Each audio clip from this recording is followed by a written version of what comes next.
952 Yellow Farmhouse Winery is right there on Highway 94 in Defiance. And our guy, Dale Rawlings, the owner and founder of Yellow Farmhouse Wineries, joins us. Good morning, Dale. Good morning, McGraw. What do we have in the studio today? Well, I brought in a bottle of sweet white. We're changing seasons, and as the seasons change, people's wine drinking habits change. And it's amazing how white wines come to the top of the list, white wines and rosés when summer hits. This is a Sweet Talkin' Blonde. Sweet Talkin' Blonde is one of our few sweet wines. We're a dry wine house by choice, but we do make a few sweets, and this is one of our most popular. It's a Traminette. What do you mean by a sweet wine? Explain that to me. Well, it has a sugar count that is in a range that is deemed sweet, and basically that's 5% or above. So when you get through making the wine, if there's 5% sugar percentage in it or above, it's called a sweet wine. Okay, and this all comes from the grape?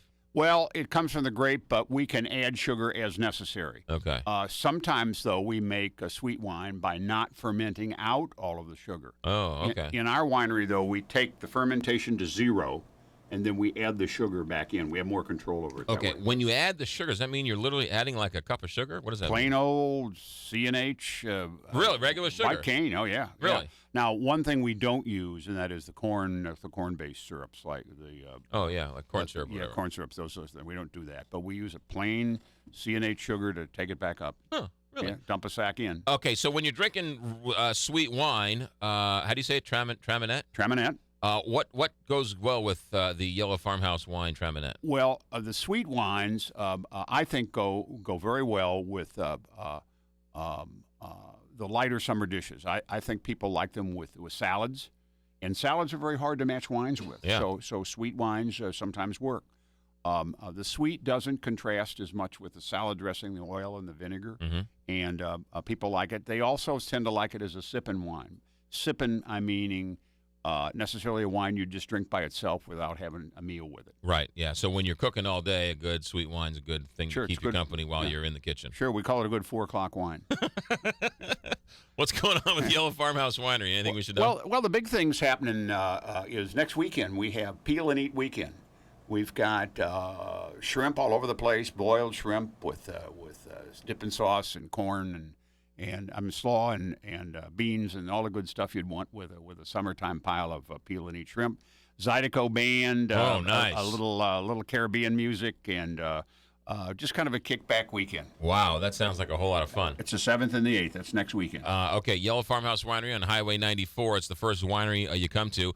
People don't know this, but you also rent out that great, beautiful stone pavilion for weddings and stuff. We do. In fact, this afternoon we have a wedding. It's up on the hill. Our wedding venue, the actual ceremonies mostly take place up on the hill above the winery, in a big grassy hill.